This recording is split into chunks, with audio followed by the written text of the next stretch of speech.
Okay, Alexa, it's your special week in Australia and New Zealand, so we'll do a very rare thing and let you sing a song to start the podcast. Technology, technology. Where would I be without technology? Without the Wi-Fi, I couldn't say hi. As for music, I couldn't choose it. Shopping lists would cease to exist, and time would be on your wrist. I thank my lucky stars that I'm here today. I hope that you'll agree. Give me 1, 2, 3 shouts aloud for technology. Ooh, technology. Welcome to The Blind Side. News and information from a blindness perspective. Here's Jonathan Mosen. Happy February to you. The year is going quickly, isn't it? And I've been looking forward to this podcast for quite some time because this is where we unveil the Amazon Echo. It'll be old news, I guess, to some people who are listening in the UK and the US and other countries where Amazon Echo has been available for a while. But perhaps it's one of those things that you've heard about. You thought I might check into it sometime and haven't. In this case, the podcast will be interesting. But it will be particularly interesting, I think, for people in my part of the world, in New Zealand and also Australia, because some members of the Amazon family have gone on sale today, on the day that we publish the 1st of February. I'm going to be speaking with Robin Christopherson. Robin does a really cool podcast, and he does it every single day. It's called Dot to Dot, and it looks at Amazon Echo skills. Just a bit of a warning, if you have one of these devices, we will from time to time be using the wake word, the default wake word that wakes up an Amazon Echo device. If you have one nearby, you might like to mute its microphone, which you can do. Usually there's a button on the top, and you can mute the microphone to stop it from recognizing its wake word. So you've been warned. It's very difficult to do podcasts on this subject without waking something. Robin's got a way, though. He refers to Alexa as the A-Lady, as we will hear in this interview with Robin that we do shortly. But do check out Dot to Dot, published every day with a new Amazon Alexa skill to play with. Really useful resource. Have you ever thought about publishing a podcast of your own? You could do it. And we've got the tool that would help you to do it. Mosen Consulting has produced a series called Unleash Your Inner Podcast. It runs for 4 hours, and it was a series of interactive webinars that people attended toward the end of last year, and it's packed with information about what a podcast is, how to get started, covers everything from microphones to recorders that you might use in a portable environment. Do you need a mixer or don't you? All sorts of utilities you can use to make your podcast sparkle. And if you would like to know more, just visit the Mosen Consulting store at mosen.org/podcasting is the specific URL to get to it, mosen.org/podcasting. You can make your purchase and download it instantly. No waiting for it to be delivered by hand. The download is instant and you can get up and running right away and learning about how to do a podcast of your own. If you do one thanks to the course, well, I look forward to hearing about it and giving it a listen. Feel the need to sound off? Share your thoughts about this week's show by email. Send an audio file or write it down and email theblindside@mosen.org. And thank you so much for all the feedback. I've got a couple of emails that I want to read. We do have a longish interview today, so let's just pick a couple of really good ones. Here's Flor Lynch from Ireland. He says, "Hi, Jonathan. I agree with your sentiments about the words used to describe blind and being vision impaired. There's now an expression, people with sight loss, used to describe both blind and partially sighted, and what's wrong with partially sighted, he says, persons. There's an issue, I think, with the word vision, though, because vision is used for many other things besides sight, i.e., if someone's a visionary or has visions of a great future, etc. We do live in an increasingly predominating sighted, graphical, iconic, visual-orientated world, but unfortunately, this has led to some people regarding the term blind as being intrinsically negative. But what's not being got is the qualitative difference between having a little sight and having no sight. An almost analogous situation exists between hearing impaired and being deaf. Sure, there are historically and genero-culturally negative connections of the term blind in language, but it won't do to close off discussion of terms because they are considered taboo. The Pakistan decision to ban the word blind is unfortunate. For quite a long time there will still be people there, and in much of the rest of the world, blind from birth or from an early age, who will never have experienced vision loss as such, not having learned the meaningfulness of sight. Thanks very much, Flor.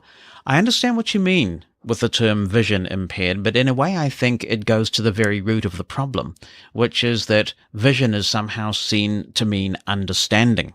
And I think over time, linguistically, the word vision has been hijacked to mean something that I'm not sure that it should. We may not win that particular battle, so I certainly take the point.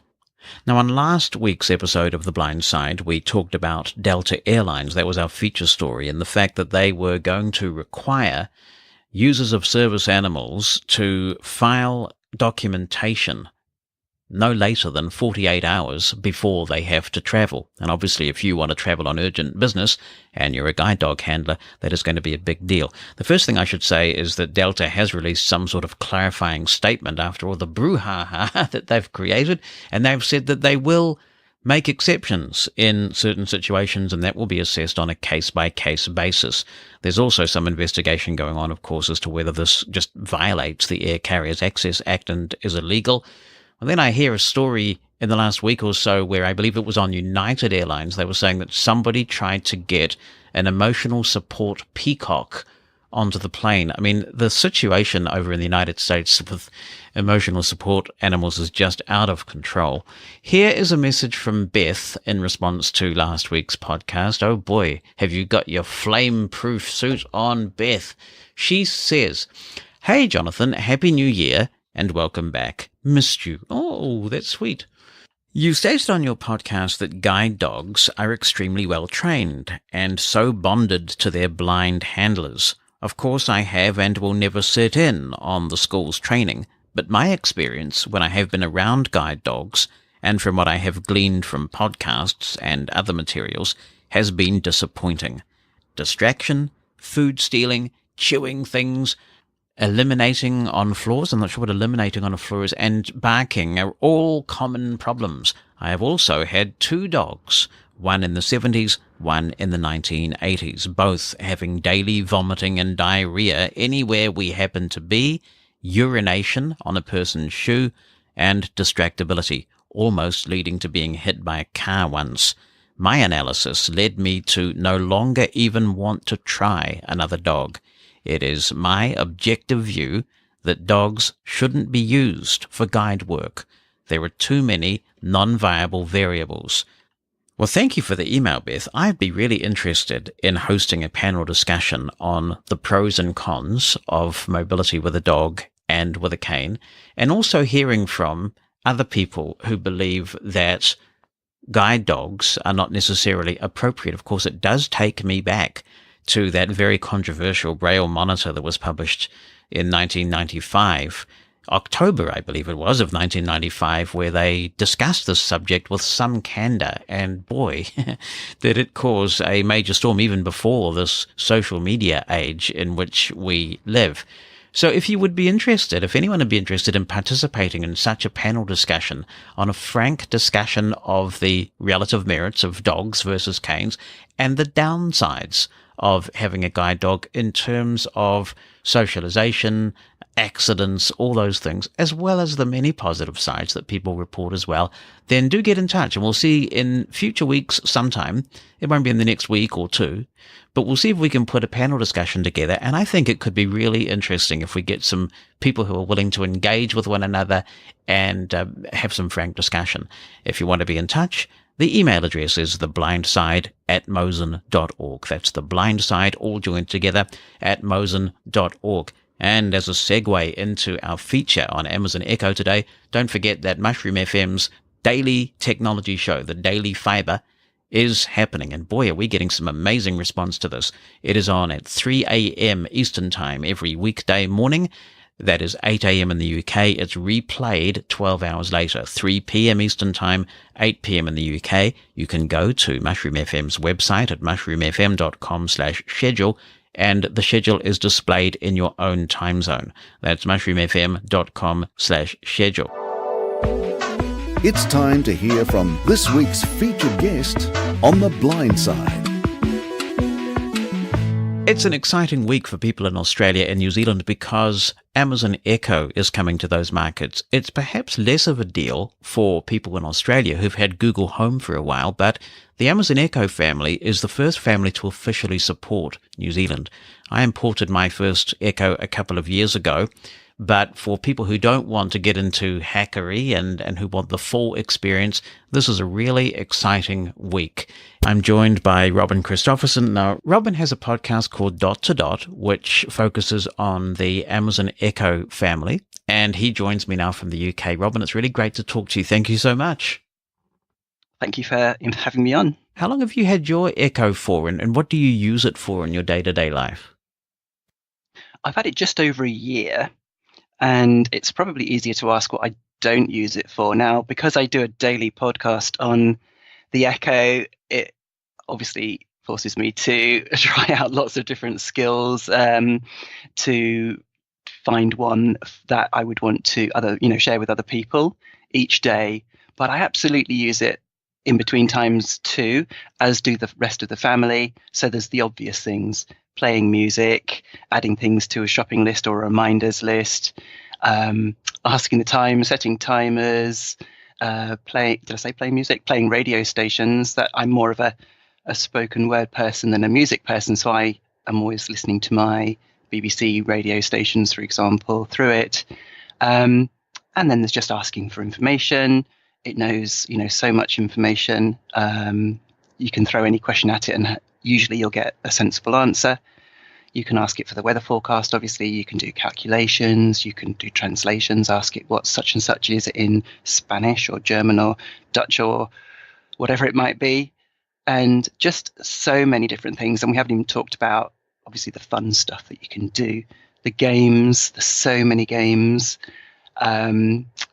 And there's very useful information as well. So some of these third-party skills, as they're called, that you can add on, a bit like apps for your phone, could literally save your life. There's one called Virtual Nurse, which is here in the UK, the NHS has a phone number, which is 111, which isn't for emergencies as 999 is. It's for medical queries, and sometimes they can be quite urgent. They encourage you to phone that before you go to A&E. And Virtual Nurse knows, it seems, as much as the people who are on the other end of the phone. For all I know, it's accessing the same database at the back end. So yeah, Virtual Nurse is a skill that you can add on. There's a caveat to all of these, which is that there is variability from one store to the other. So when it does come out in New Zealand, there's no guarantee that you will have exactly the same sets of skills, but you'll have lots that we don't have as well. So it goes both ways. And they haven't been monetized very much, it seems to me. A lot of people are just giving this content away, except now I understand there is a way for skilled developers to monetize their content to some degree. Yeah, so with some skills, when you've activated it, and that's as simple as just saying, enable the such and such skill, or more recently, you can just say, what new skills do you have? Or what are your top skills? Or what comedy skills do you have? Or whatever it might be. And she'll give you a list and she'll describe each one. And then she'll ask if you want to enable it and you can just say yes. So there's a lot of discoverability there as well. But often with a lot of skills, when you have enabled them, it says you now need to link this to your account.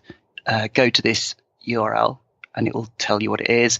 And everything that the Echo speaks also comes up on the screen on the A-Lady. I don't want to say it. There's one sitting next to me on the desk here. Amazon.co.uk, alexa.amazon.co.uk as it is over here. If you go to that web address, then you can see all the skills that you have listed. And she also puts up cards associated with each skill that you're using at that time. And you can tap on that link. By all means, there aren't that many that have an associated account to link. And there's only a small portion of those that are a paid for service, but there are definitely ones out there. But most of the household names want to get on the Echo and want to get a piece of the action, to just be able to give you free services. So Unilever, you can't get much bigger than that. They have several skills on there. And some of them are so popular. There's one called Recipedia that is all, loads of different recipes on every topic that you can imagine for every taste. You used to have to be able to enable that separately, like all other third-party skills. And then you'd say, "Hey, lady, ask Recipedia for a vegetarian chili," or whatever it might be. And she'd give you lots of choices, and then she'll step you through them. She'll put the instructions up on the screen if it's an Echo with a screen, or in your app if you want to see them listed, or you can just ask her to repeat them all. But now that skill is so popular that from time to time Amazon builds into the Echo as well. So now you can just say, "Hey lady, give me a vegetarian chili recipe," for example, and she'll say, "I found these 7 on Recipedia." So these third-party skills, when they're really popular and really sophisticated, really cut the mustard, then often Amazon builds them in as sort of core functionality as well. So it's a really, really rich ecosystem, and it's getting more and more like you can just ask her anything and chances are she'll come up with the goods. It's brilliant. Now, for those who aren't familiar with the way that all this works, each of these virtual assistants has a wake word. Many of us listening to this podcast will be familiar with Hey Siri. There's also OK Google, and the default is Alexa on the Amazon devices, but you can change it. You can also change the wake word on Alexa to computer, I think, and Amazon, I think, are the other choices. And Echo. Mm-hmm. People have some concerns about these devices always listening, because the practical value of them is that you can be in the kitchen with your hands sort of mucky working on a recipe and you want to set a quick timer or you want to ask a question. So the value of them is that they're always listening, but also for some people, the scariness of them is that they're always listening. Do you have some concerns about the privacy ramifications of these? Not me personally, but I can totally see where people are coming from, particularly when some of these models have cameras. And the 2 that have cameras, two of the 3 that have cameras, there's one called the Echo Look and there's one called the Echo Spot, are specifically designed for the bedroom. So the Echo Look was marketed as having some very clever AI, which, by the way, you can access from the normal Amazon app, nothing to do with the Echo. If you've got the Amazon app on your smartphone and you tap on the camera thing, it has this same functionality. You can point it at yourself and ask for fashion advice about the outfit that you're looking at, whether it's looking at that you've got on, and it will tell you if the things go. And they're very cagey, or they haven't disclosed exactly whether it's all AI or whether there are some people curating or, being a fashion concierge for you. And that's supposed to go in your bedroom. That's how they've marketed it. And the Echo Spot is a little cute 2.5-inch round screen version that also has a camera on there. And they market that as a bedside clock. So, by the way, the Echoes that have screens also have Voice View, which is Amazon's screen reader. And they really are very good and very accessible, as are Fire tablets and things like that more broadly.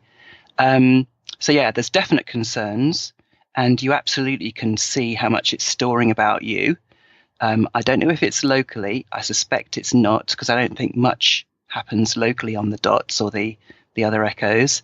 I think everything you say gets sent back, but you can see very tangibly that they've got a record of everything you've said, because you can go back to the history if you go under settings on the A Lady app, and you can tap on things and you get a recording of exactly what you said days or even weeks ago. And the purpose of that is that you can then train it. So if you have a very strong accent, people in Scotland here in the UK have got a very strong accent in some places, and they're finding it difficult to be recognised, to be understood. And they, if they wanted to, could go in and tap on those and say what they were saying. They could actually type in what they were saying, and she's supposed to be able to learn from that. I haven't actually tried that. I find her really, good at understanding what I say, but you absolutely can do that. But yeah, that history is there going way back. And there are cases, obviously, where law enforcement have subpoenaed this information as evidence there was a notable case in the US where there was a murder that had happened, and that was part of the evidence that they asked for to be gathered. To further clarify the terminology, the hardware is the Amazon Echo, and then there are various descriptions of what Echo we're talking about, just as if the hardware was, say, iPhone or iPad or Galaxy S8 or Nexus, whatever. And then the software, the virtual assistant's name is Alexa, so that's the equivalent to, say, Siri or a Google Assistant. Now, Alexa's appearing everywhere. I mean, just looking at all the places that she's now in the Consumer Electronics Show, she was everywhere. She's now working with Sonos, which is a very big deal for a lot of blind people who care about their audio. There is one device called the Sonos One that supports Alexa. And the interesting thing about the Sonos One is that they're continuing Sonos's classic agnosticism, because they're also going to be supporting Google Assistant a bit later this year. So with that one speaker, you will be able to talk to both of these virtual assistants. But we haven't talked about the products that I think most people have, and that's the basic Amazon Echo, which is now up to its second generation, and then there's also the Echo Dot. Why would I want one over the other? What do they do? So the Echo, the first Echo that came out, was a black column about a foot high, about 4 inches across, maybe a bit taller than a foot, maybe 14 inches. And it was very bassy and boomy, and it was really quite expensive at £200, $199 in the States. So it's always pound for dollar, isn't it? So I don't know what it is in down under, but yeah, it's usually pound for dollar, and that's pretty pricey. But yet they were really quite surprised about how much people loved it when they got one in their rooms, in their houses. So then they brought out the Echo Dot, which is basically just the top 1.5 inches. So it's like a little puck, hockey puck sized thing, and it does everything that the big one does, but without the big bassy speaker. And I actually prefer that because I'm more of a spoken word person, and it was far too bassy for me. And that was only £40. Most of the time you could buy it for around that price, and they would sell it in packs of 6 as well for £200, so you basically get one free. So people were going crazy for those, and both the Christmas before last and last Christmas, the Dots were the biggest selling item on both Amazon.com and Amazon.co.uk. So these things are really very, very popular, and that kind of spawned a whole bunch of others as well. So they updated the original black column to the second gen one and brought it down. They halved it in price. It's now £99 or dollars, and it's got much better sound. Well, I'm looking forward to that because I've got the original Amazon Echo, and as a Sonos user, it's just not there. Yeah. I mean, it's really just not there. It doesn't sound very good at all.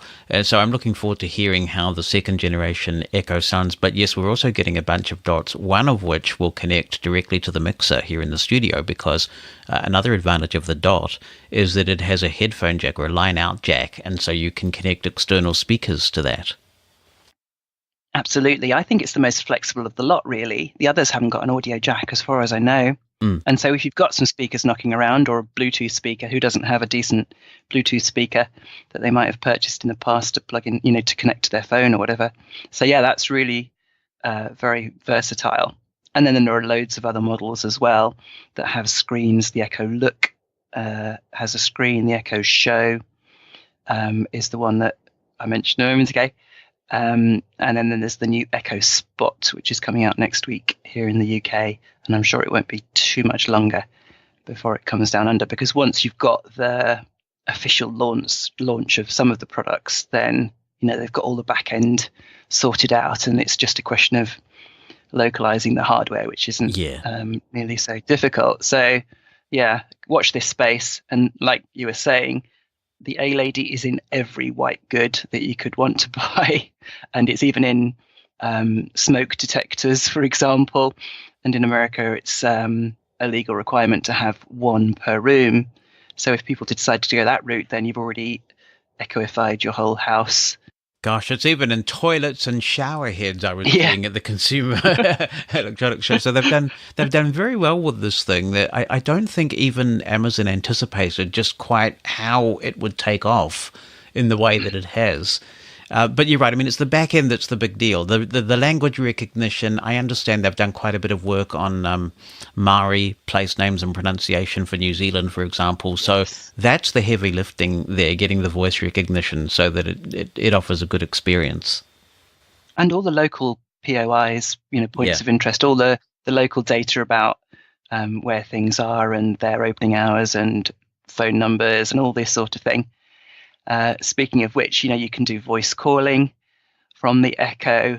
In America, you can do it to not only Echo to Echo, but you can also do to mobiles and landlines. And that's because they have this thing called the Echo Connect.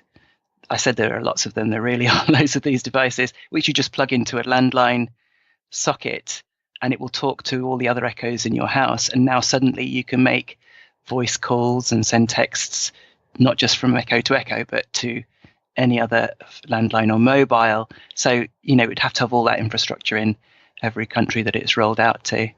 But I don't know about you, but when I've certainly experienced this, and you hear this a lot, that as soon as people start using it, the level of joy that you get from just interacting with it and the amount of utility and entertainment that it can give you really is very captivating. It really is, the Echo is the favorite gadget in our house. It's Bonnie's favorite gadget in our house. I mean, she uses the Echo all the time, and especially now that there is the Sonos skill for Echo, where you can say to the Echo, say, play Mushroom FM in the living room, and it plays it over our full 5.1 surround sound Sonos system. It just sends it there.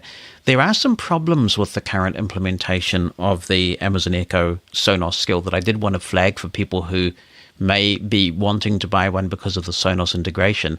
It's a very weird thing.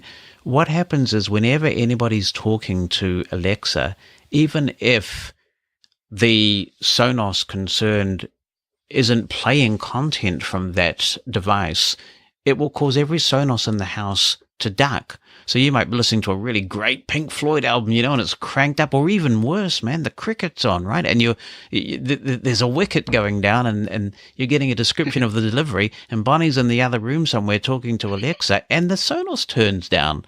It's a horrible thing, and so hopefully they will get that under control. But in terms of the calling, it's kind of like a rival to WhatsApp or FaceTime, isn't it? Because you can call any other Echo user, but also if you've got multiple Echoes in the house, you can use it as an intercom. Yep. And you can also, of any of the media that you call up, you can say which one you want it to be playing on. So if your recalcitrant child is not getting up, then you can just send a bit of, Aled Jones or choral music or or a bit of heavy metal or something to that Echo and, wake them up. And you can also do this drop-in thing, which is something that the other person definitely has to approve, because it's basically calling them unannounced. They don't even have to pick up. So you can just say drop in on the kitchen or drop in on somebody across the world if they've, it's a list of people that have approved this drop-in facility. It doesn't matter where they are. So if you've got an elderly relative or something, or any family that you feel close enough to be able to just approve that function, it's very, very nice. Yeah, I guess it's kind of creepy. You do get a tone when the drop-in happens, though, don't you? So you do get some sort of warning. And the other person can hang up. They can, absolutely. Yeah. But obviously you would do that. You'd give that some thought before you approve that. And some people might be wondering, well, why get something when you've got HEY Siri, as you were saying before? And Siri is still very much lacking in a lot of what these voice assistants can do. It's still quite screen oriented. She often says, I found something on the web for you, or she presents things in quite a visual way. But also the microphone that's built into all of the iDevices just isn't the same. And you mentioned about this, you've got these 7 microphones in all of the Echoes that are unidirectional. They're omnidirectional. Yeah, omnidirectional. Omnidirectional. Yeah, thank you. And she's really good. Just put your phone next to where the Echo is and try saying the A lady and saying something, asking her to do something, and then say HEY Siri, and there's just no competition at all. And when you've got ones in multiple rooms, it will naturally answer from the nearest one, and they'll all talk to each other with regards playing multi-room media and not ducking all of them just because you happen to be talking to one of them, etc. So yeah, very, very powerful. They've put in a lot of thought into this. Can we talk about the apps and how accessible you find using the apps? I'm not sure if you're using Android as well as iOS, but how do they go? So I don't use Android, but I'm pretty sure it's the same experience because it's basically a web interface wrapped in an app wrapper. So I'm pretty sure, because when you're accessing it on iOS, you're basically accessing exactly the same HTML that you see on a desktop browser or on a web browser. So it's exactly the same elements, exactly the same issues. It's not particularly accessible. It's quite clunky. And for whatever reason, it's the only app I've ever come across on iOS where sometimes when you tap on something, it isn't accepted. It's ignored. So it just feels a bit horrible. Having said that, it's very doable, just clunky, and the occasional tap is missed. And you don't have to go in it on a regular basis. So you use it to set up the Echo. You go in there very occasionally if some new function is added to the firmware or to the capabilities. Like recently they had routines were added, which are a bit like IFTTT, a bit like recipes, where you can chain together various things.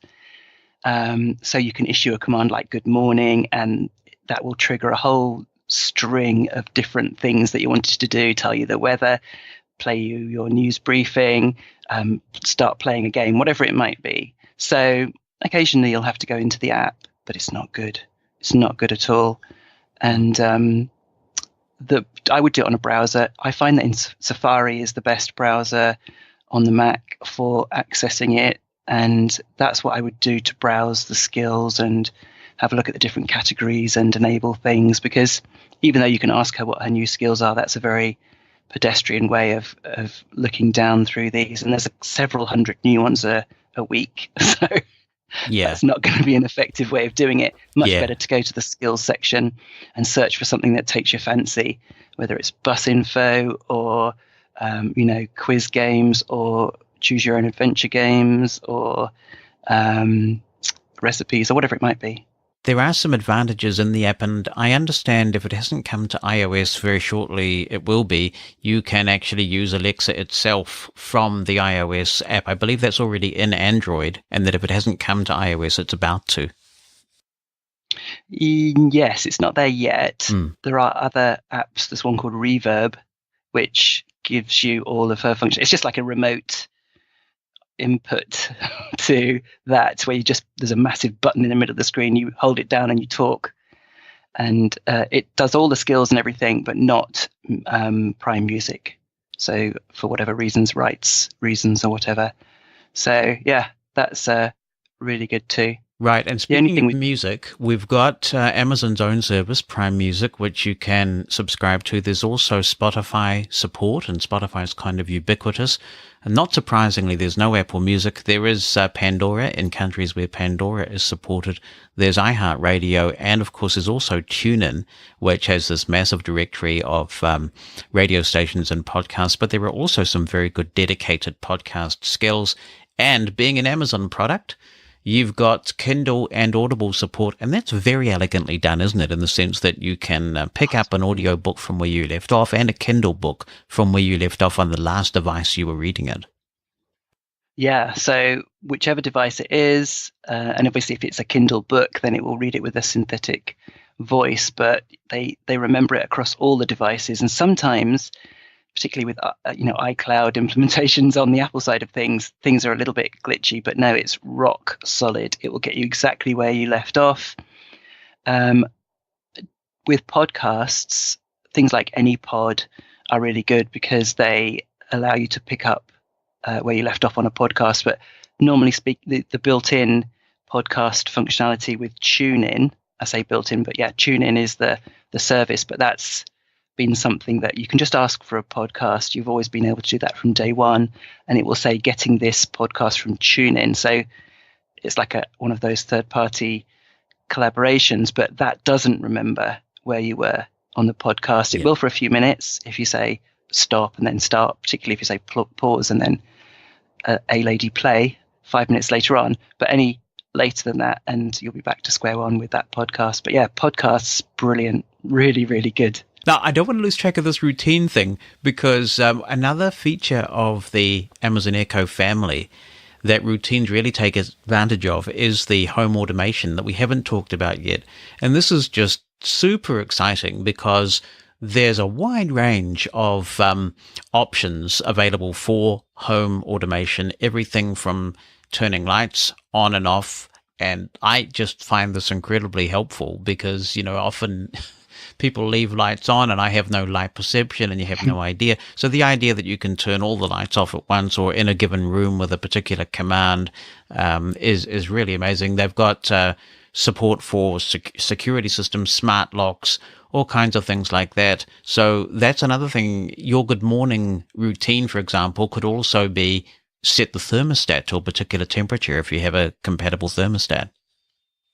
Absolutely. And we shouldn't underestimate this aspect of it, particularly for people with disabilities. So my sister is blind as well, but she's also got very advanced MS. So she's got her voice, basically. She can knock a switch with her head, and she's got a possum, which very slowly takes you through a nested voiced menus, which can take whole minutes to change the channel on her telly. But yeah, to be able to now do that with through the Echo with various connected devices is incredible. And so she can turn the lights on and off. She could even close and open her curtains if she wanted to. We haven't bought one of those smart curtain tracks yet, but you could do. Any device that's dumb that you want to make smart, you can get one of these plugs.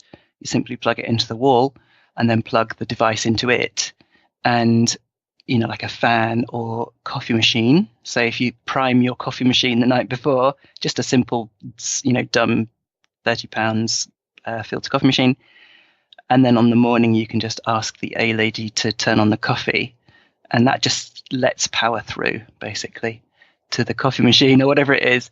So absolutely. And some of these devices need a bridge. So the Hue lights famously need a bridge, but many of them don't. And the second gen Big Echo actually has a bridge built in that supports a lot of these different standards. That there's a variety of standards that connected devices need to be able to talk to the other devices or to the Wi-Fi hub or whatever it might be. So it's a relatively complicated environment, but it's becoming simpler all the time as these disparate standards kind of converge. Yes. And if you have Apple devices, then it supports HomeKit. So if you want to be able to command all of those by the A lady, you'll be able to do that as well as through the various apps on your phone or the HomeKit app, the Home app on your phone too.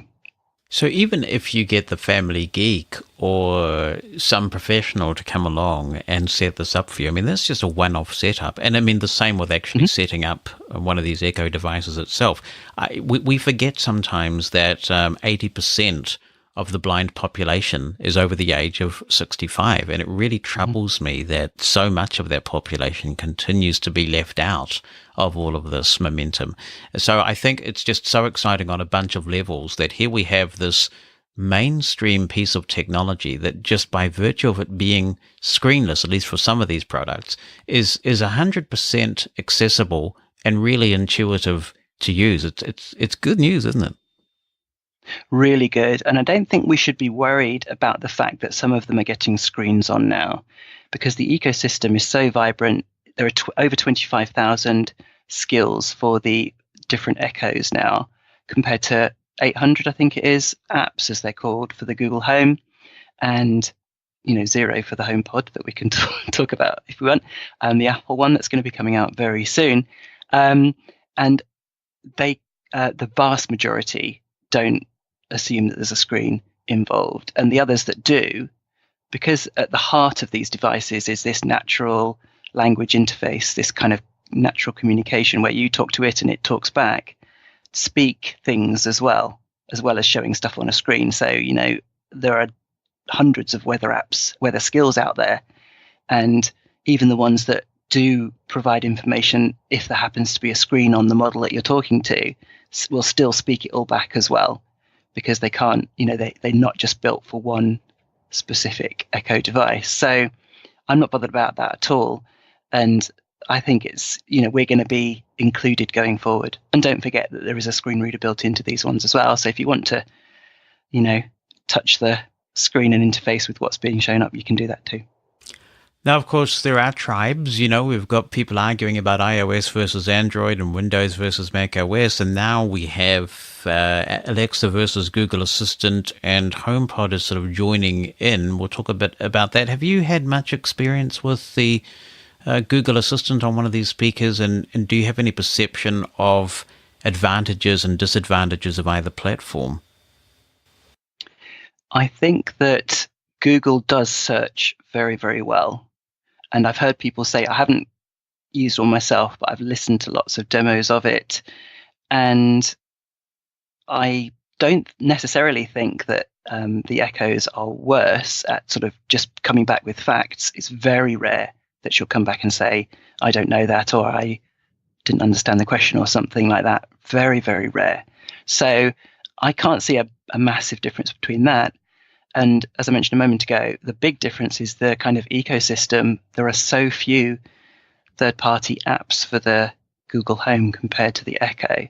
So but I'm sure it'll catch up, because this sector isn't going away. It's like a massive arms race. So, they all want to occupy this space. So Google are throwing resources and developers at their Home Assistants. So I'm sure it'll catch up. And, I want them all to do really well, because choice is a good thing. And the majority isn't always right, of course, but it is worth pointing out that, Alexa has a massive percent of the US market, which is the most mature for these voice speaker devices, because they came there first. I think it's still about 90-ish% of the market belongs to Alexa, which, given the size of Google and its ability to market and things, is pretty telling, I think. It was the 2-year head start, and the good old Dot, came out and just really blew the price point, so radically down that the Google Home Mini was the response to that. It looks like a little material covered donut of a similar proportion to the Dot, little puck-sized thing. And I'm sure that in 6 or 12 months there'll be a HomePod Mini. Apple will have to address that segment as well, and I'll think they'll do that when the Siri that's built into the HomePod has caught up to a certain extent, because at the moment it's being marketed for the music lovers. The audio quality, I'm sure, will be fantastic, which couldn't be in a much smaller device, and so they'll only bring out the small device when they've caught up on the ecosystem side of things, and it's a real pleasure to do lots of other stuff with it apart from playing music, just like it is on the other ones. And of course, you also have the Google Home Max now, which is aimed right at HomePod. Apparently, that is sounding very good, and it's got all of Google's smarts. One thing is, if you do have other Google devices in your house, it's hard to argue that there's a very strong use case for Google Home, because, for example, we have an Android TV here, and with a Google Home, we can say, play the latest episode of Designated Survivor on my TV, and it just does it. And using Chromecast technology, we also have a couple of Chromecast audio devices plugged into some of our Sonos equipment that has line in, and so it's very elegant in that regard. So they've got some advantages, and it's just really exciting to see all of this panning out. One device we didn't talk about in the Amazon range, I just wanted to touch on briefly, and I don't know its status, so maybe they discontinued it, but that's the Amazon Tap, which is the only truly portable option in the sense that it's battery operated. Is that still a thing, or have they discontinued that? I believe it's still available in the States. It's never been in the UK, so I don't know. But we could talk about some of the others as well. There's the Amazon button, which isn't the dash buttons. So a long time ago, Amazon brought out a version of the Echo called the dash button, which is you can buy things through the Echo, as I'm sure you wouldn't be surprised to hear, because it's an Amazon product. So you can buy everything that Amazon has to offer by voice. But they had these little dash buttons which you could just stick to the inside of the cupboard next to the washing up liquid, or where you keep the paper towels, or whatever it might be. And to order some more, you literally just press that button.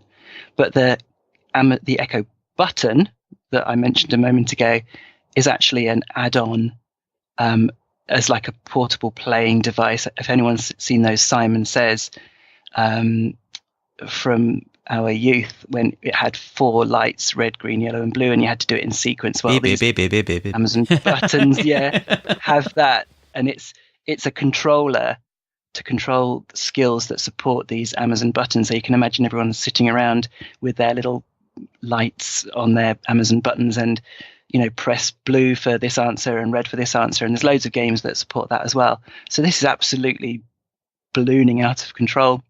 And just on the TV casting side of things, many smart TVs have Fire. They're Fire TVs. They've got the Amazon Fire software in them, or you can buy a Fire Stick, which you plug into the side of your TV, and that has the Fire TV software on there, and use it, and it will talk to other Echoes around the house. So you can ask it to play such and such on Amazon movies, and it will play that. So there's a huge range of choice out there, and they're all trying to match what the other people are doing, which, as I said, is really good. So you could pick probably to go down the Amazon route, down the Google route. It's going to be a long time before you could say it for the Apple route, but we'll get there, hopefully. As we publish this podcast, the HomePod is available for pre-order in Australia, the US, and the UK only.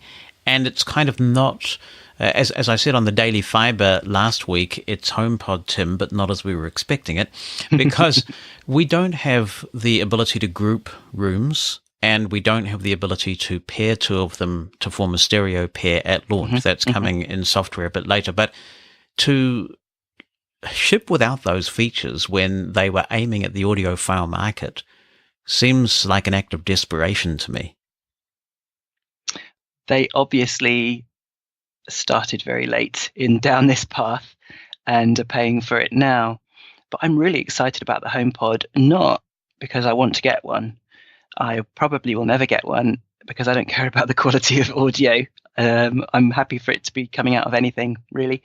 But because of what it means for Siri. So Siri can do so little of what these other ones can do, and what people have come to expect of a Home Assistant, that they'll have to do that. Obviously not at launch next week, but within a few months, I'm sure they'll be adding things all the time, or at least I hope they will. It'll happen sooner or later. And when they do that, that's got to come back into other iDevices, because why not? Why not bring that back in and make those other devices feel much more like the voice in, voice out, the voice assistant side of it is as smart as these other ones. And what that will mean is, because the HomePod hasn't got a screen, it's got a little touch screen on top and it's got some icons on and things, but they're not going to display any information on there. You're not going to get apps or skills or whatever they're going to call it for the HomePod that, displays stuff on a screen. It's all going to be audio related. So Siri is going to have to do a lot more. No more. Gone will be the days when it'll say, I did a web search for you, and throw you up a whole list of stuff on a screen. Take a look. So I'm really excited by that. Yes. Yeah. Yeah, well, that's right. I hope Here's you're right, I Robin. But, for the last 2 or 3 major iterations of iOS, everybody has saying Siri has got to get better. It's got to get, and they did, to be fair, introduce very tentatively some degree of third-party control, but Apple has very strict guidelines over the kind of apps that can take advantage of that. I still can't just say to Siri, play Mushroom FM on TuneIn Radio. I can't say open such and such a book with Voice Dream Reader. There are just a whole bunch of really basic things that I should be able to do with Siri and can't. And apart from all of that, it just doesn't know stuff. So often I hold the button down or talk to it and I ask it a question because it's the default assistant on my device. And then I remind myself, why did I bother trying when I know that inevitably I'll be opening the Google Assistant app that's in my dock because I use it so often. And, if Google Assistant could be set to holding down the button, I would have it set because Siri is so inadequate. And that's today, and I totally agree. But in 12 months' time, Apple will be incredibly embarrassed if they're not in this game. And to be in this game, they've got to, be able to do things that other people are very familiar with and used to and expect from these other assistants that are cheap as chips. So, they absolutely will have to do that. I can't imagine that the HomePod will still be something that only plays your music from Apple Music in 12 months' time. So Siri's going to have to improve, and they're going to bring that back to the iDevices because they're just as embarrassing. So you're absolutely right. And we're seeing the first tangible evidence of this, at least in the US and the UK, with 11.2.5, which came out yesterday. And unfortunately, it's not available elsewhere. But for the very first time in 10 years of iPhone, you can ask Siri to play your news briefing, which is something you've been able to do on the Echo since day one. And, it will actually start playing that, and you can choose which is your default one. It's got some sophistication there in as much as if you have an iPhone X, an iPhone 10, then if the screen is unlocked and you ask for the news, if you're looking at the phone, it will give you it in text. It will default to the headlines from the news app. If you're not looking at it, because it can tell which way you're looking, it will default to the spoken headlines. And over here in the UK, you can choose from BBC, Sky, and a number of different other ones. I prefer the Sky one because it's updated on the hour every hour. And if your phone is locked and you ask Siri, it will automatically default to the recorded one, the audio. So that's exactly what the Echo does and has done forever.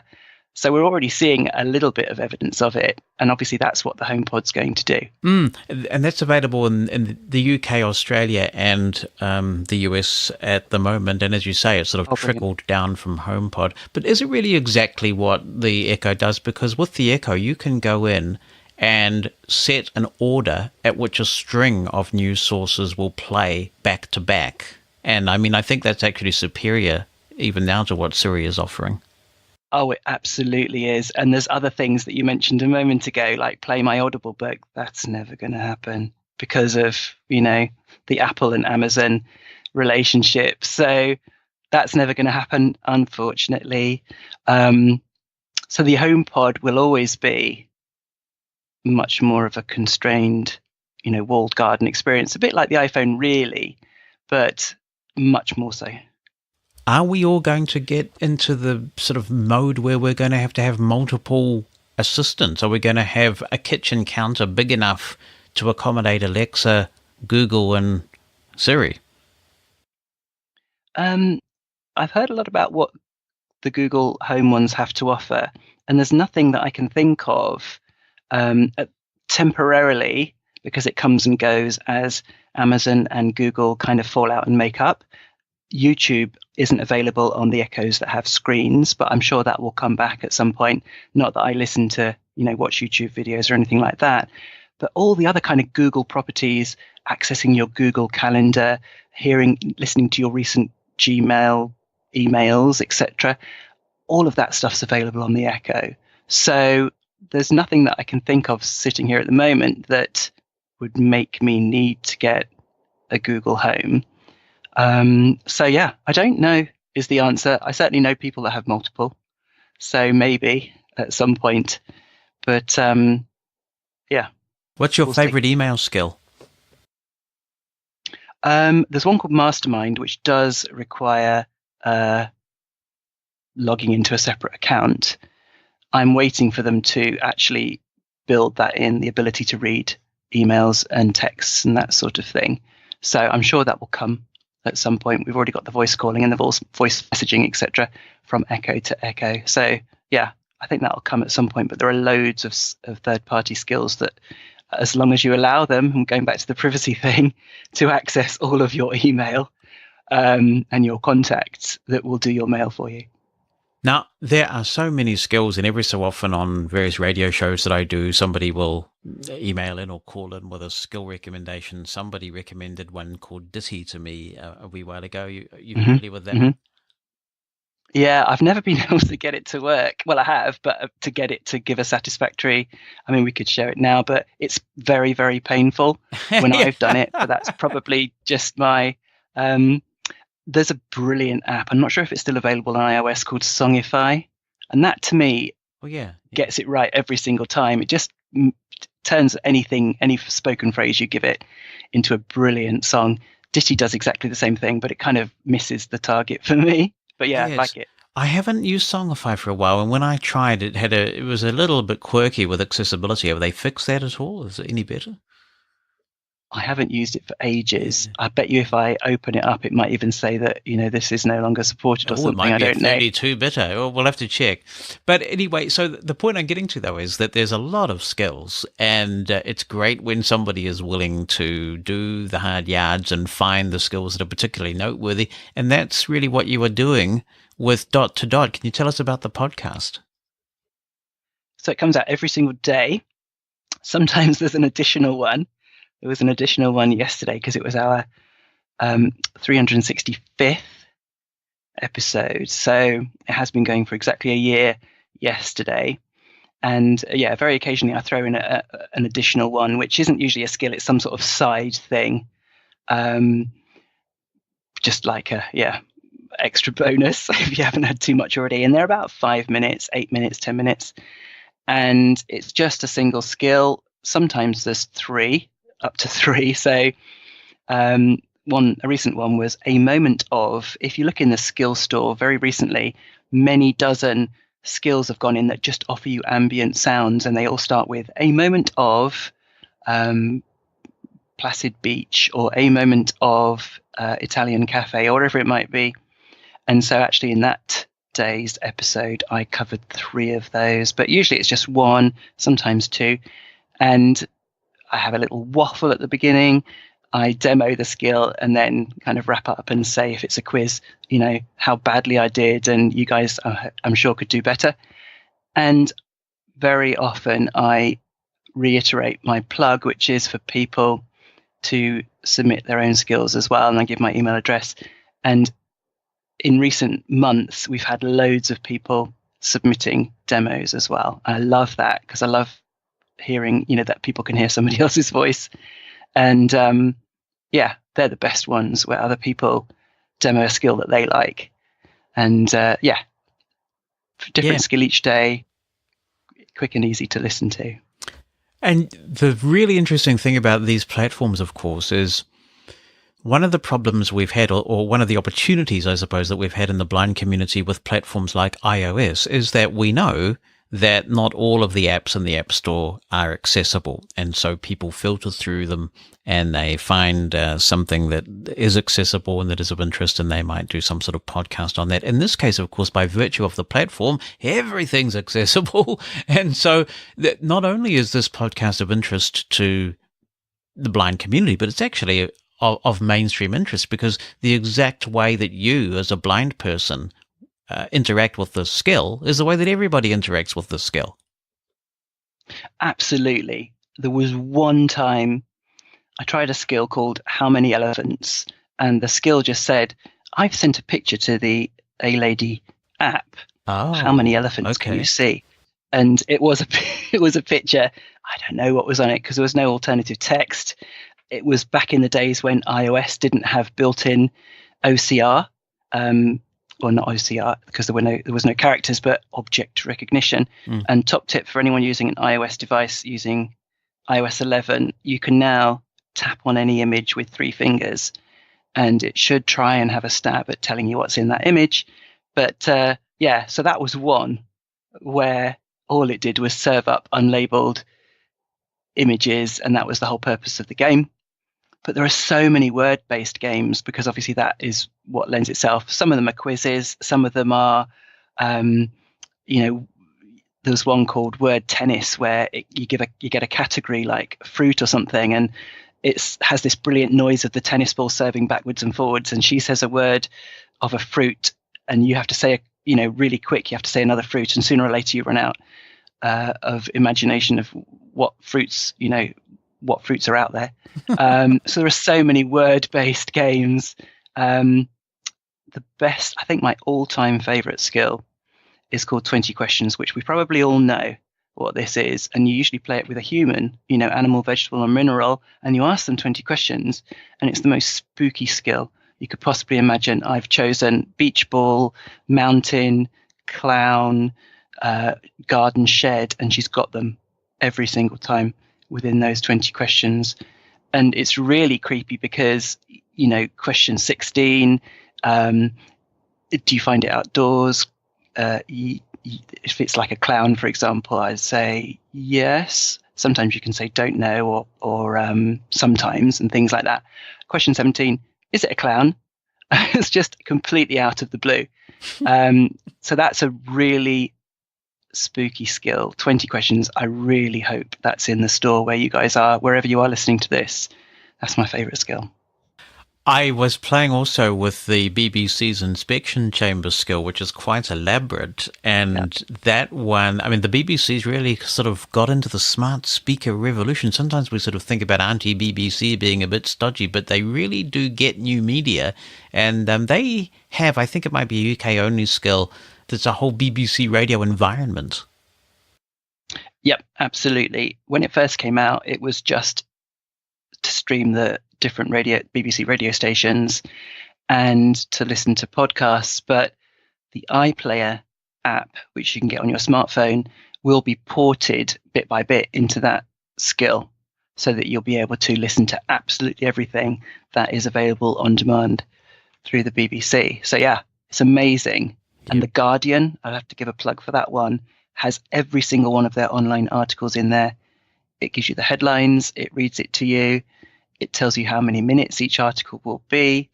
So absolutely amazing. Yeah, oh, well, another way for me to get the Archers.